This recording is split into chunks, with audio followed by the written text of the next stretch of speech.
Hello, beautiful people in the world. Kamusta po kayong lahat? Welcome to my channel. It's me, Alimor na lang. At ayun nga po, sa hindi pa po nakakapanood at saka nakakapanood na rin, ay pwede rin po tayo dito sa aking video at mag-uusap lang po tayo. Atin lang pong i-recap, i-review at um, talakayin ang nangyari kagabi, last night sa Make It With You, February 10.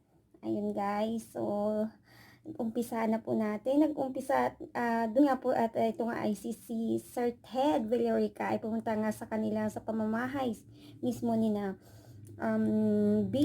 Belinda para nga ito ay alokin. I-offer nga yung um, na maging top manager or parang mas malaki siya ang magmamanage ng product ng head sa pag-manage ng product ng Tinapay Corner.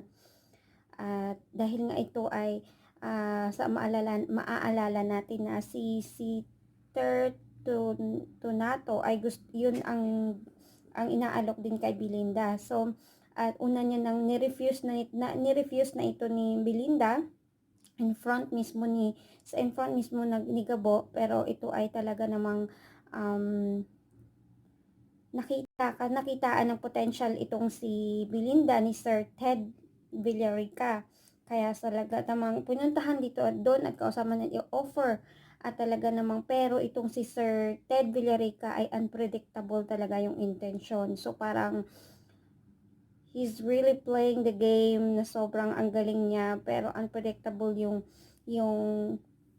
yung kanyang intention kasi he's nice in there, which is napipicture out natin na siya yung kontrabida sa kwento, pero as you can see, ibang karakter ang ipinakita at ibang karakter ito, ibang Villarica ito. At nakakagulat kasi he's very nice to Billy, and then kaysa dun sa mga eksena na pinakita, kaysa dun sa character na pinakita niya sa atin between Gabo and him. So, pero dun din naman, di ba, na-explain din naman ng tita niya na his daddy is not the best, is not a beast, na talagang so may magandang, may good side ito, pero nakakasurpresa nga kasi after niyang alokin at magpapaalam na nga sana, in-invite pa siya for dinner, and then sobrang napaka down to earth ng attitude na pinakita niya doon, like parang pantay lang yung kanilang antas sa buhay. So sobrang surprising yung mga pinakitang karakter ni Sir Ted Villarica, at sobrang ang cute nga naman ni Ayan Veneracion. Kahit saang anggulo, ang gwapo-gwapo niya. So balik tayo doon sa Make It With You. At doon nga, then tumawag itong si Billy kay Helen para ikwento nga yung nangyari na inalok siya. Tinanong siya ni Helen kung ano yung desisyon niya. Pero itong si Belinda ay alam naman natin na buong desisyon na gusto talagang umalis at gusto talaga itong iporsige ang kanyang pag-aaral sa Paris. At ng one time, pagkatapos nilang mag-uusap, I mean, habang nag-uusap sila, may narinig siyang kalabog, which is yung lolo niya is now tumba at yun pala, at ayun, hinimatay at dali-dali nilang dinala sa hospital. So, sa madaling salita, ito nga ay talagang hindi naman naging critical ang sitwasyon, pero ito ay na hospital at nabutol ang pag-uusap ni na Helen at ni Belinda.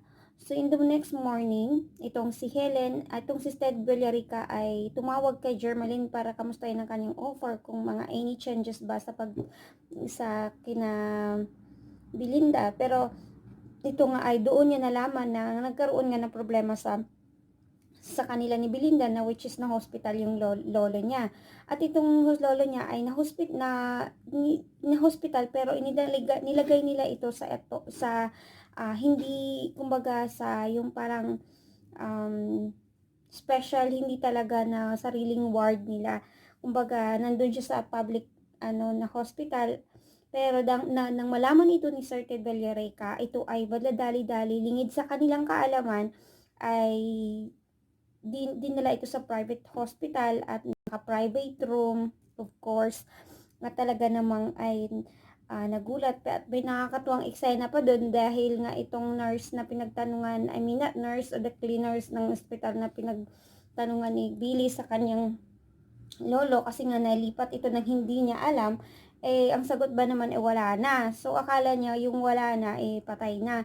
Yung pala mali siya. So talagang umiyak na siya, mag-hysterical na sana siya sa pag-iyak. Buti na lang yung tatay niya at sabing wala na, nilipat nga dun sa sa may sariling kwarto, ganon.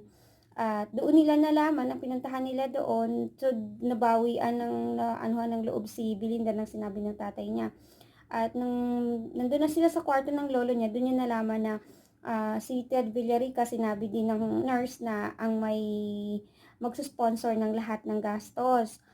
And dahil doon, agad din niyang pinuntahan si Ted Villarica para pasalamatan, personal na pasalamatan sa kanyang tulong. At balik dun sa lolo niya, okay naman na naging kalagayan ng lolo niya, naging okay na. Ang kailangan lang ay talagang masuging pag-iingat na kasi nga ito ay may edad na at bumaba nga daw ang sugar level. So, nasa opisina na, balik tayo dun sa opisina ni Sir Ted Villarica, ito nga ay nagpasalamat talaga ng si Billy at inassure at the same time na hindi magbabago ang kanyang isip dahil dun sa kanyang desisyon na hindi talaga niya tatanggapin ng alok dahil nga kaya humingi siya ng pasensya dahil determinado siyang sa kanyang desisyon. Pero kaya nga naman doon nagulat ako, akala talaga na baka bawiin niya yung tulong niya dun sa sa pamilya Di Magiba, pero sobrang tuloy pa rin at grateful din siya dahil nga dumating nga itong si Belinda sa buhay nila habang nasa mess up ang company ng Tinapay Corner ni Gabo. At naging na-realize daw niya na napakabuting pamilya ang Di Magiba. Kaya ang tulong na yun ay walang kapalit. So, hindi porke may inaalok siya, ang tulong na yun ay magiging parang kapalit na para pumayag siya dun sa kanyang in-offer. So, after nun guys, habang nagmi-meeting itong si Gabo, nakasabi with his mga staff about sa pag-manage ng tinapay at pag-develop, pagpapaganda pa ng kanilang mga produkto to the market, ay dahil pumasok nga itong ang isang staff para sa pagdala ng kanilang some drinks pa while nagmi-meeting, na-open ang door halfway at nakita nga to ng secretary ni Mr. Gabriel Villarica, si Billy, na napadaan at papunta sa opisina ng kanyang daddy. So, habang nagmi-meeting sila, nabanggit ng sekretary niya ang kanyang pangalan, which is akala niya sinasuggest niya kasi nga nagtatanong siya ng mga suggestion or any na para for more development sa kanilang Tinapay Corner product. Pero nabanggit niya nito na si Belinda Di Magiba. And he said, no, kasi nga, ganyan-ganyan. Pero sabi niya, hindi, nakita ko si Belinda Di Magiba na papunta sa opisina ng iyong tatay. And the question is, anong ginagawa niya dito? So, yun, natigil ang kanilang meeting. At balik dun sa Nueva Valencia. Ito nga ay nagka-problema sa Nueva Valencia dahil nga kumbaga ang secret ingredients nila dahil dun sa mango essence or mango jam, ang kanilang manggahan ay napiste. Kaya talaga namang lalong nagka-problema kasi ngayon na hospital pa yung lolo niya at palapit na siyang umalis sa papuntang Paris, tapos napiste pa yung manggahan nila. So sabi niya, tinawagan niya, naikwento niya kay Helen na paano siya makaalis kung ganyang, kasi nga itong si Helen tumawag at kamustahin kung ano nangyari sa lolo niya. At napag-usapan na napeste nga yung manggahan nila. Kaya sabi niya, paano ka makakaalis kung may mga ganyang problema? Kaya guys, naku Diyos ko po. Tapos kaya yung mga talagang may humaharang sa pag-alis ni Belinda. So back then, dun sa opisina, ah, tamang paalis na si Belinda, palabas na sa opisina ng daddy niya. Ito namang si Gabo ay papunta na doon at tatanungin nga, aalamin kung bakit nandun si Billy.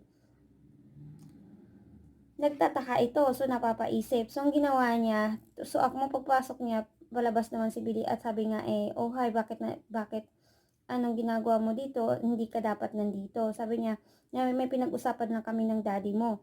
At doon siya nag-iisip na sabi niya, ano na naman kaya atong ginagawa ng daddy niya? Ano na naman kaya ang palak nito?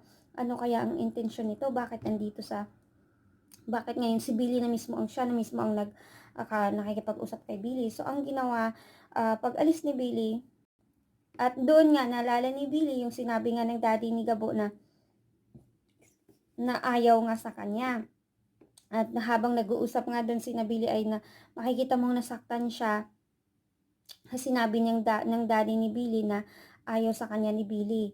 So, sobrang unpredictable itong intention ni Sir Ted Villarica. Talagang pinaglalaroan niya ang damdamin ng ating Gabo at Belinda. Kaya, at super, he's a very good player in this game. So, pinasok ni Gabo sa opisina at kinonfront yung kanyang daddy. So, ano na naman itong gusto mong mangyari? Ano na naman ang ano mo?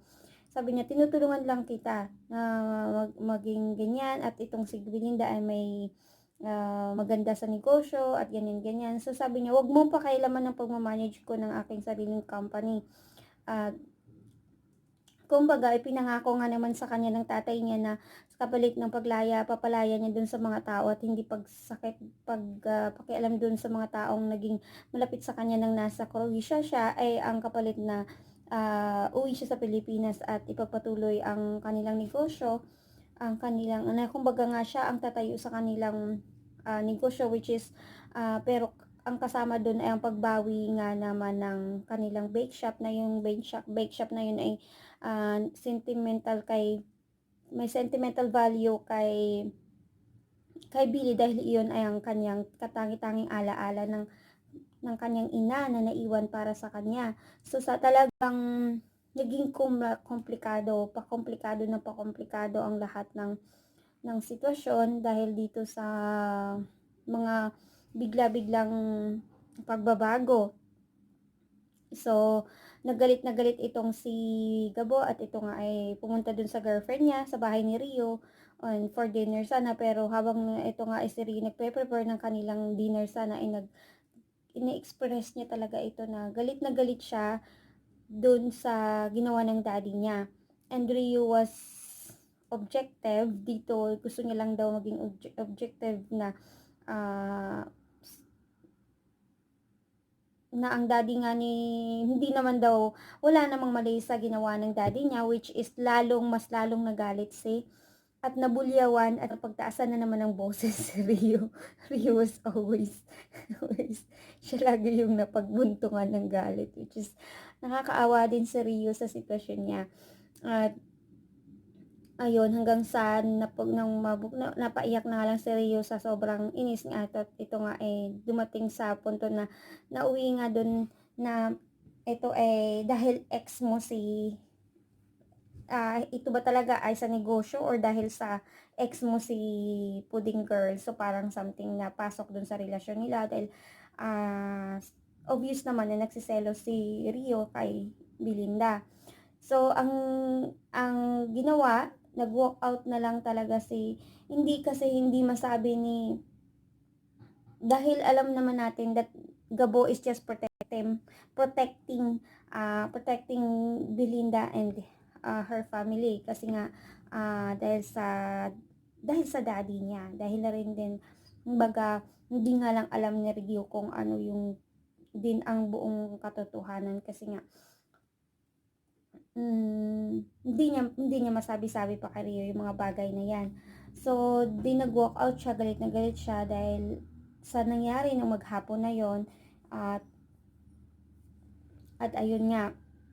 So, pumunta siya sa daddy niya, pumunta siya sa tita niya para ikwento nga itong nangyari sa kanilang mag-ama kahapon sa kanilang mag-ama sa opisina. At doon nga nabanggit at habang nagkukuwento siya, talagang sinasabi naman ni Pokwang ng tita niya na napaka-special ng babaeng ito para magkakaganyan ka.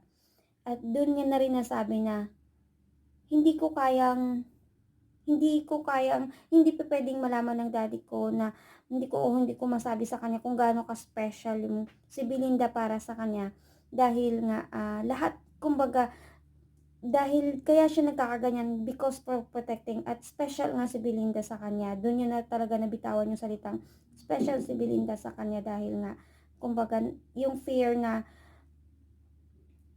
yung nanay niya na wala na sa kanya ngayon at special yon. So parang bumabalik na lahat na lang ng special at mahalagang tao sa kanya ay nawawala dahil sa daddy niya. At parang lahat ng special sa buhay niya ay sasaktan ng daddy niya. So para nagiging yung character dito ni Ted Villarica ay talagang napaka nagtitwist-twisting at papalit-palit sa side kung nasa side ni Gabo ay itong si tati niya ay talagang kontrabida at sa side naman ng and the best part of this episode ay talaga namang dito talaga pinamalas pinakita ni Ted Villarica ang kanyang dalawang pagkatao and which is talagang mako-confuse ka kung ano talaga kaya this is an unpredictable intention ni Mr. Ted Villarica na talagang nagpapakomplikado sa both part ni Gabriel at ni Belinda. Kaya guys, abangan natin mamayang gabi kasi ito nga abangan natin mamayang gabi kung ano ba talaga ang magiging desisyon at pipiliing desisyon ni Billy dahil nga ito ay tumawag na nga itong chef na doon na master chef din doon sa Paris na at in-inform si Gabo na ito nga ay dadating confirm na pupunta si Belinda. So ano kaya ang magiging reaction nito? What if hindi matuloy si Belinda or matuloy o pag hindi siya natuloy ano kaya ang magiging eksena kasi nga magiging head staff siya ng Tinapay Corner and that will happen pag magkatrabaho na sila sa isang kampanya at magiging staff siya sa company mismo ni Gabo and you will be very very very oh my god and then the daddy niya so parang paglalaroan ni Ted Villarica itong so hindi natin alam kung ano pa yung alam din ni Ted Villarica and kung ano na yung mangyayari sa pangarap ni Billy para pumunta sa Paris. So abangan po natin at wag po natin itong palalampasin guys kasi nakakakilig, nakaka-excited na araw-araw ay abangan natin at hindi wag palalampasin dahil kaya hanggang dito na lang po aking reaction video at pagkukwento sa inyong lahat. Hopefully ay kahit napanood niyo po kasi marami.